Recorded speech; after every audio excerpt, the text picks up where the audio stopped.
Hello, everybody. We're going to get started here. Welcome to this media briefing regarding NASA's Neil Gehrels Swift Observatory and the agency's plans, along with Katalyst Space, Northrop Grumman as partners, to boost the mission to a higher orbit. I am Karen Fox with NASA's Office of Communications, and we have 5 people on the dais already to provide some opening remarks. We have Sean Goldman, who is the Director for Astrophysics at NASA headquarters in Washington, D.C. We have Brad Senko. Brad is the Swift Principal Investigator at NASA's Goddard Space Flight Center in Greenbelt, Maryland. We have Karen Wilson, who is the LINK Principal Investigator at Katalyst Space in Broomfield, Colorado. We have Rob Lamontagne, who is the Vice President of Strategic Partnerships at Katalyst Space as well. And we have Wes Collier, the Vice President of Launch Systems at Northrop Grumman. After the remarks, we will take questions from you in the room and on the phone lines. We have people who are dialed in, as well as folks in this room. And we also have a few additional experts who can jump in with questions as need be. But with that, I want to go ahead and get started right away with Sean Goldman. Thanks, Karen. My job here is to explain how we got here as an agency. And that story starts early last year when we started to get indications that the Neil Gehrels Swift Observatory was going to deorbit much, much sooner than anticipated. And that was a result of increased solar activity that puffed over its atmosphere and increased the drag on that and many other things in lower Earth orbit. And the first thing we had to figure out is, was it okay for something to come out of orbit? And the answer was yes, it was okay for a generic spacecraft to come out of orbit. In fact, we didn't want to set the precedent that anything that comes out of orbit has to be boosted, because it is part of our space ecosystem to have things deorbit frequently. But this was not just any spacecraft. This is an observatory with unique capabilities for astrophysics, similar to what its name would imply. It is a Swift observatory that can quickly pivot across the night sky to find things that go boom in the night. And you'll hear more about the science that we uncover both from this observatory and how it plays a key role in our ecosystem to enable other observatories to analyze those things that go boom. So we decided, yeah, we want to go save this time, because of how special it is. But then we had a different challenge of time was running out, and it was running out quickly. And so we assembled frankly, a team of teams to go rescue Swift. And I have to be honest, no one thought it was going to be possible. No one thought we would get as far as we've already gotten today. And I have to be honest, there are still risks ahead of us. But I'm both deeply thankful and as optimistic as I can be that we'll meet those challenges because of the people that have worked on it. And I'm going to take a moment to thank them. Obviously, the teams at Katalyst and Northrop, no one thought y'all would get here, and I'm super proud. I'm super impressed that you have. And I'm thankful for the work that's still both behind you and still ahead of you. And the internal people at the agency, people didn't think the agency itself could bureaucratically do something this fast, and yet we did. And that happened because of folks at Goddard and Wallops at what is now known as the Research and Technology Mission Directorate, and of course, the Swift team and its partners on the mission itself, the Penn State Beverly College of Sciences, the Italian Space Agency, the UK Space Agency, and many, many others. And the last thing I'll say, it's not just thankful for those teams and the people on them, I'm thankful for how they came together as a team. And you'll hear more about that from everyone starting. With the Principal Investigator for Swift, Brad Sink is going to speak next. Thank you, Sean. My job today is to give you a quick sense of why Swift is doing really exciting science, in particular why the science in the next few years that Swift could do is really compelling. Swift was designed to study gamma ray bursts, short-lived flashes of high-energy light that release more energy in just a few seconds than the sun will in its entire lifetime. Since launching in 2004, it's been extremely successful in this regard, detecting over 2,000 of these sources all the way out to the edge of the visible universe, and helping confirm that most of the heaviest elements in the periodic table, including the gold and platinum in our jewelry, are forged in these systems. Swift is somewhat unique for a mission of its size, however, as it has reinvented itself over the years to study a much broader range of sources than just gamma ray bursts. We call these our different eras for the Swift mission. The name is not an acronym. It comes from the ability to rapidly and autonomously repoint its narrow field X-ray and UV telescopes almost anywhere on the sky.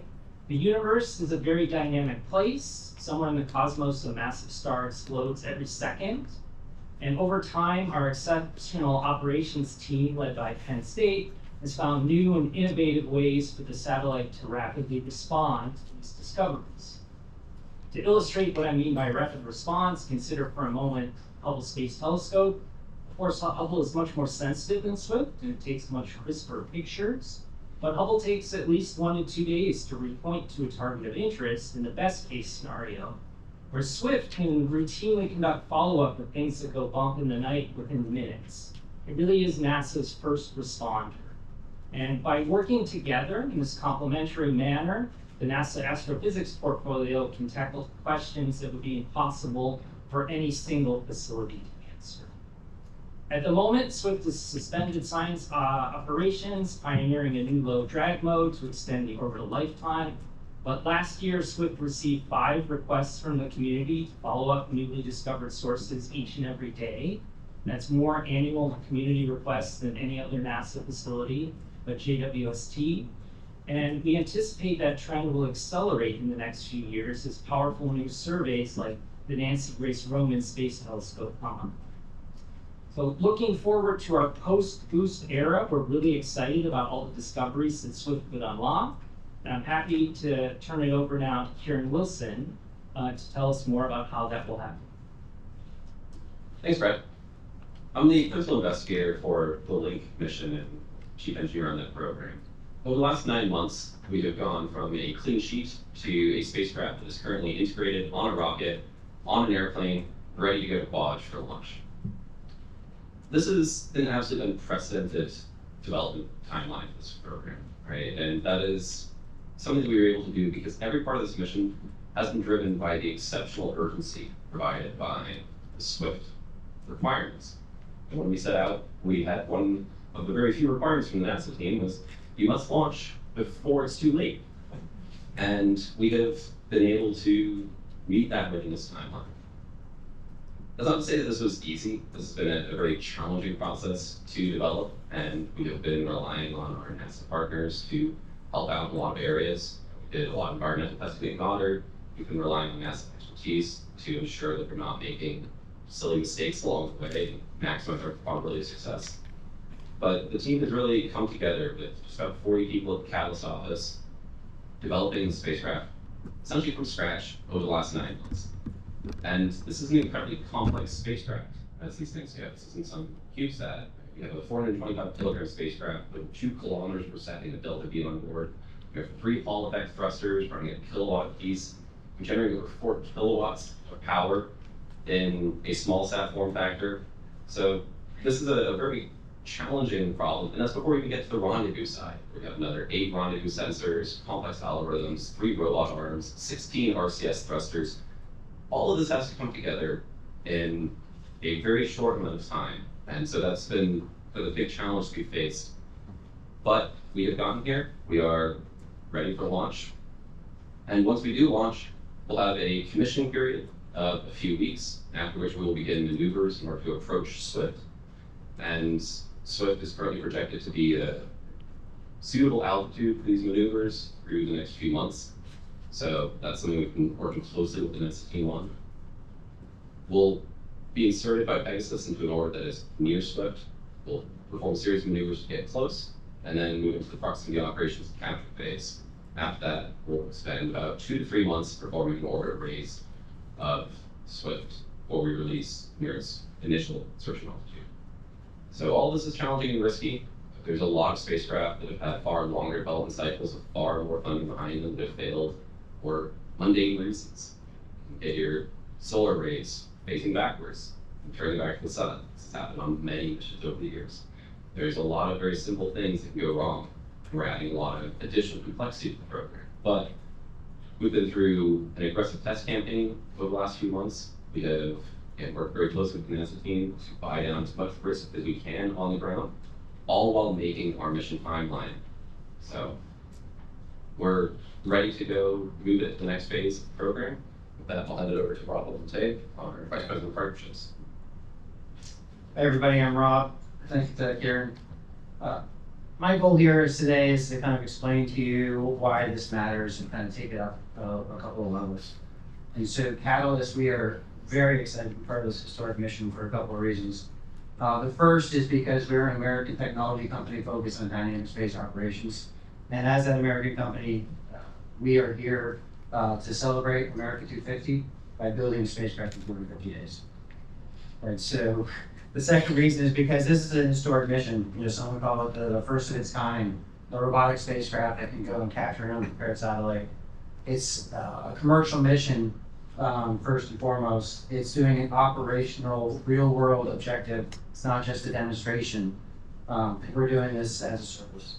The second reason is that this is really a blueprint for commercial and government partnerships. We are so happy to have this group of folks that have been part of all of our teams working together. It's been great collaboration at every step along the way as we chose how to mitigate risk and to make the right decisions and to go forward with urgency. This is an important mission for the industry. As we look to expand the industrial base, Katalyst is one of those startups that kind of is coming out and leveraging private investment to do amazing things for America and provide more options, both for the U.S. government as well for commercial partners across the globe. And finally, you know, at Katalyst, we are very passionate about the idea of dynamic space operations. And what I mean by that is, for years and years, folks have thought about space as something where you build a satellite, you launch a satellite, it does its mission, and at the end of the mission, it gets disposed of. Either it re-enters or it goes to a graveyard orbit. And at some point, that any way you look at that, that's a throwaway type of model. And while for over the last decade or so, we've gotten very good at launching things into space, Katalyst is here really to kind of demark the end of that throwaway model and the start of a new model where we think that spacecraft operators should no longer be constrained by those silly decisions that we made before launch. We should be able to refuel, reposition, repurpose, repair, and even upgrade satellites, even if they were never prepared for it. And that's where Katalyst is really making changes. I'm trying to change it also, that's it. And now let's pass it over to Wes. Thanks. Good morning, everyone. I'm Wes Collier from Northrop Grumman, and I'm here and I'm really proud to represent Northrop Grumman and the Pegasus team with this mission. Pegasus occupies a unique place in the launch industry. More than 3 decades after its first flight, it still remains the world's only operational air-launched rocket. What makes Pegasus different is its flexibility. Rather than launching from a fixed pad, Pegasus is carried under our L-1011 Stargazer aircraft and released from an altitude of approximately 40,000 feet. It allows us to position the vehicle wherever it needs to be to provide access to to challenging orbital inclinations and mission profiles that can be difficult to achieve from a fixed site ground launch traditional rocket. That flexibility is paired with responsiveness. Pegasus leverages proven solid rocket propulsion technology that allows the vehicle to remain ready for extended periods while maintaining reliability required for critical missions. Together, those capabilities give our customer Katalyst and NASA a really unique option for delivering payloads to space when the mission requirements demand precision, agility, and proven performance. Pegasus also represents a broader foundation of family of systems. That same solid rocket propulsion technology behind Pegasus continues to provide contributions to support national security missions, missile defense missions, and our Minotaur family of launch vehicles. And then for Northrop Grumman, this mission it reflects more than just a launch. In fact, we were the original contractor for the manufacturing, integration, and testing of the Swift spacecraft when it was launched back in 2004. That Swift launched at the time with a life expectancy of just 2 years, and thanks to our reliable technology, the mission has been able to continue operating well past its expected lifetime. Today, Northrop continues to provide on-orbit sustainment and support for Swift at NASA. This launch brings us back to our roots for scientific discovery, and we're honored to support the mission. Thank you. Thank you so much to all of our speakers. That does conclude the presentation portion, and we are moving on to questions. We will take questions from media both in the room as well as media on the phone line. For those on the phone line, you can press *1 to get into the queue to ask a question. We do ask people to limit themselves to one question. And we will start here in the room. Please state your name and outlet. And go right ahead and ask the question. Thank you. Hi, Stephen Clark from Ars Technica. Now the mic is on. All right. Stephen Clark from Ars Technica. A couple of questions. First of all, when does Swift when is it projected to be too low for Link to actually be able to rendezvous and execute its reboost mission?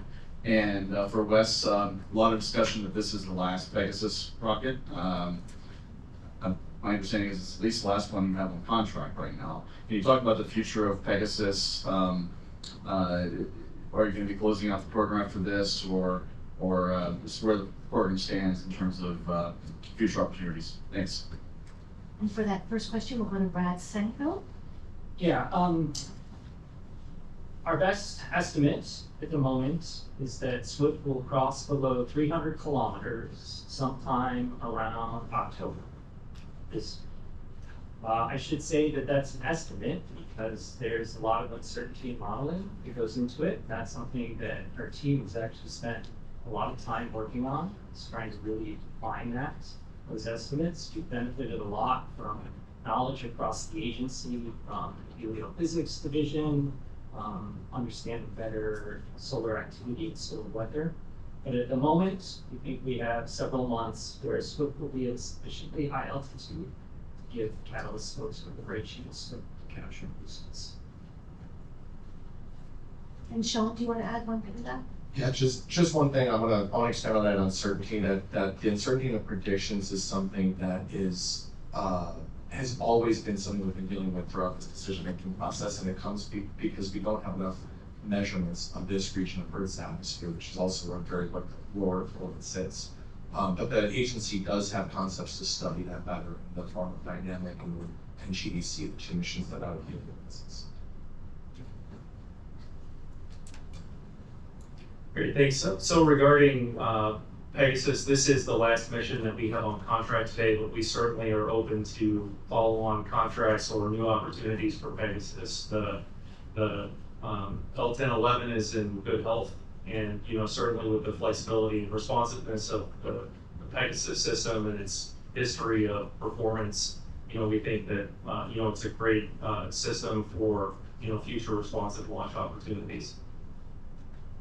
Thank you. And for those on the phone, that last speaker was Wes Collier, the Vice President for Launch Systems at Northrop Grumman in Chandler, Arizona. We're going to take 2 more questions in the room, and then we'll switch to some phone line questions. Please introduce yourself. Thank you, Tarek Malik with Space.com. I think for Brad and Karen, I'm curious what the rate of decay for the Swift satellite or observatory has been since you first noticed that, I guess, acceleration. And I'm curious also for Link, how dynamic that rate of decay makes this mission to try to rendezvous with it in time before you hit that kind of threshold of no return. So, Brad Senko, Goddard Space Flight Center. I'll start with the first half of that. The atmosphere density profile is such that it increases dramatically the lower in altitude that you go. And so the rate at which a spacecraft like Swift will fall in altitude increases significantly as a function of time, just because of the density profile. What we have done in the last few months is we actually ceased science operations with the facility in February. And the reason that we did that is because our projections indicated that we were going to fall too low, too early, to not really give the Katalyst folks a sufficient chance to capture us. So we've been operating in this low drag mode now for several months, and that has prolonged the lifetime of Swift by at least 3, if not 4 months. The rate at which we have fallen in the last few months is about 8 kilometers a month. That will pick up as we get lower, but that's where we've been for the last few months. And again, I think that puts us in a really good position now to be at a high altitude, to be in a good environment where Katalyst has a great chance to bring on to us. Karen Wilson. So to answer the second half of your question, rendezvous is always a challenging dynamic problem. And in low Earth orbit, it's more challenging than in high Earth orbit or geostationary orbit, where your dynamics are slower, you have lower perturbations acting on it. So we have very high perturbations both from gravity and from drag in this environment. That does complicate the problem. It makes things much more challenging to address. I think we have ample systems on board or to manage those and mitigate it. But ultimately, as we go lower, it does increase the amount of propellant that it requires for us to perform rendezvous and boosting successfully. So it limits us in that direction. Jeff Edmondson, Wavy TV 10. Question for anyone on the team. So we get the rendezvous to occur. We're going to fast forward all the way to that point. What is the goal for how much we're going to raise its altitude in orbit once we get that rendezvous to occur? And then second, after that has happened, we've gotten to that point, what's going to happen with the LINK spacecraft? Detach? What's the future of that? Thank you. So Kieran Wilson. The goal is to return Swift to a 600 kilometer altitude, somewhere above 550 kilometers for the target altitude. That's more or less where it launched to in 2004. So that's what we're aiming for again. After the mission, LINK will use remaining propellant to reduce its orbit to reduce the potential debris hazards posed by the spacecraft. Thank you so much. We're going to go to 3 questions now online, and then we'll start alternating between the room and phone. So next up, we have Jonathan Seri with Fox News. Thanks so much for doing this. A question for anyone who wants to answer a question about space weather and physics 101. Could you explain the physics behind how the increased solar activity increases atmospheric drag? All right, Sean's going to take that one. Yeah, so I think the best way I can describe this is to give an analogy for anyone that's been on a plane. You experience a little bit of turbulence.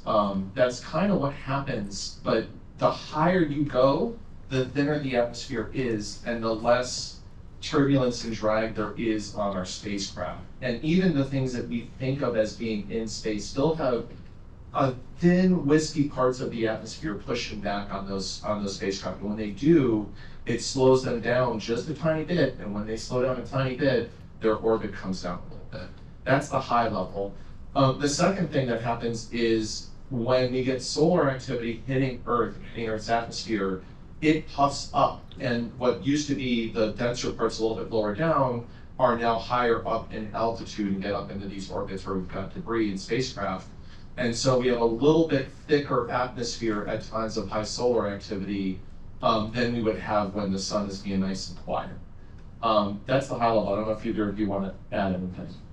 Sorry, that was Sean down with Goldman. Apologies, I didn't introduce myself.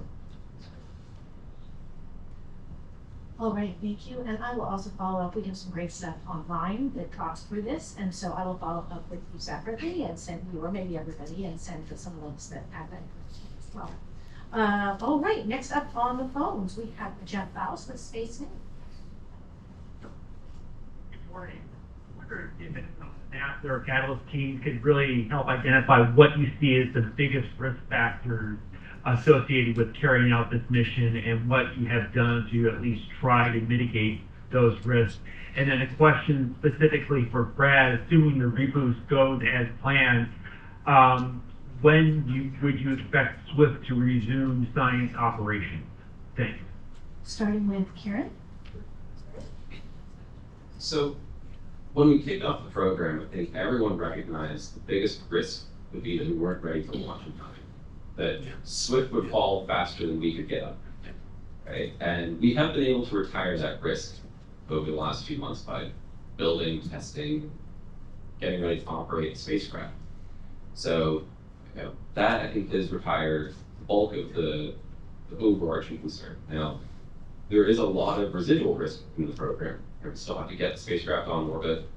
We still have to operate the spacecraft there successfully. And as we've all seen before, that's a very challenging thing to do. So, our previous programs had issues with power systems and communications. There's obviously keeping up at night. There's a lot of the basic things that I think most of the engineering team gets very concerned about, because we're confident that as long as we have a spacecraft that can function at a fundamental level, that gives us the freedom and flexibility to work through any issues that we find during rendezvous and more challenging dynamical operations. So rendezvous is going to be a challenge. It's always a technical challenge. But I think we're ready to hand that over to Sean.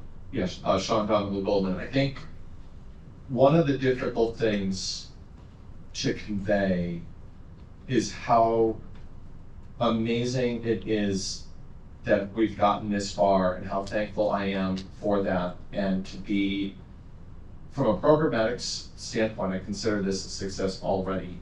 From the fact that we're even gonna try this. And the remaining risks, I think I would put in two buckets.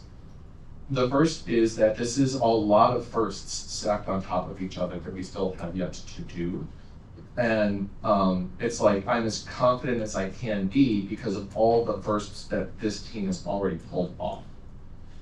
And yet there's still firsts ahead of us. And that's gonna be, anytime you're talking about the first time ever, it's gonna be, you're worried about it. And I think the second is, if my confidence proves true and this team pulls off everything perfectly, the darn sun puffing up the darn atmosphere, at the wrong time could, there are still unknowns both in terms of the dynamic nature of this part of Earth's atmosphere and its response to solar activity that is beyond all of our control. And even if everyone does everything perfectly, there still might be risks that we cannot control ahead of us. And that's why it just goes back to, I'm just deeply thankful that we're even given this. And this is Brad Sanko. I'll wrap up with the last part of your question. The time scale for all of this will depend a lot on how things go when Link is in orbit, how early checkout and operations go, how the capture goes, what altitude Swift is at when the capture happens and the boost begins. In the best case scenario, Swift could start resuming observations as early as the fall of this year. But we'll have to play it by ear sometime and see how all the various steps in the chain are going to go. All right, thank you. We're doing one more on the line before starting to alternate with the room again. Next up is Alexandra Litzy with Nature Magazine. Hi, thanks very much. And I apologize if this has been addressed. I had to step away, I'm afraid. But Sean, I really want to drill down on this question about could this mission serve as not a catalyst, but kind of as a prototype for maybe future operations? How much will a one-off experiment with a one-off type of operation really help you understand whether or not other observatories that might have degrading orbits could be boosted in the future? Passing to Sean. Yeah, Sean Donovan Goldman. I'll use that word. I think this will be a catalyst for us in a number of ways. I think programmatically, we had to figure out, when do we decide to go rendezvous with and boost an observatory or a science mission? And I think we've got a decision-making rubric for that now, having to do with uniqueness of the capability of that mission, the cost and the time to replace it compared to the cost and time to do the boost and the rendezvous. And all of those have come out not just favorably, but more favorably than I think we anticipated at the agency. And I think that speaks to the power of our commercial partners, and in this case, Katalyst and Northrop Grumman, bringing solutions to the table that were just very favorable from that standpoint. I think going forward, we're going to be applying that in the same way. You know, the challenge will be, even when the boost itself is affordable, we have to make sure that the continued operations of any observatory are also sustainable. And that means that, you know, this is a place where I'll give another shout out to the SWIFT team. That's a team that's already found historically ways to operate that spacecraft, not just efficiently in terms of the time to target, but cost efficiently. And so, you know, when you're in charge of a budget portfolio, it's easier for me to say, yeah, let's keep that going forward with the boost, because I know that their budget numbers are sustainable in the long run if the boost is successful. Did you want to follow it? Rob Malontaine. Right, so clearly we were intentional, we named Katalyst, because we are on a mission to change how people think about space. So if you ask me if this is just the first or the last, obviously this is the first. We intend to do very many things. And while I can't talk about future contracts, I can tell you there's lots of traction for this technology. And our goal at Katalyst is to make rendezvous, proximity operations, and docking routine, effective, portable, safe, so that it can happen every day like you think, like any other routine activity. Right now it's considered, but our plan is to follow this mission up with another mission to GEO next summer, and then ultimately operate a fleet of these spacecraft that grows in time, you know, to 6 and dozens and ultimately to hundreds of vehicles. And so there's lots of interest in the space industry right now. Talk about proliferated fleets and big IPOs, and people want to debate the merits of these technologies.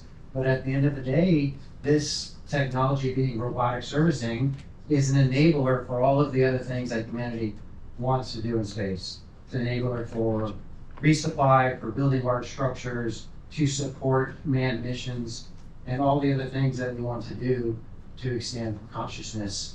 Katalyst is actually at the forefront of what we do when we get to space. And Sean, again, there's one thing I want to also mention that was critical to making this work that is also a precedent for future efforts in this vein. It required more of a mentorship versus an oversight relationship between the agency and our partners. And it was just beautiful to watch the SWIFT team coming out of that sort of NASA culture of traditionally low risk, saying, hey, we see something over there that we're worried about, and to see Kieran and his team from Katalyst accepting that and owning it. But at the same time, the NASA folks were trusting Kieran and his team to go run forward with that. And that relationship between the agency and the commercial partner, I think, is also an important precedent for how we would have to operate in this manner going forward.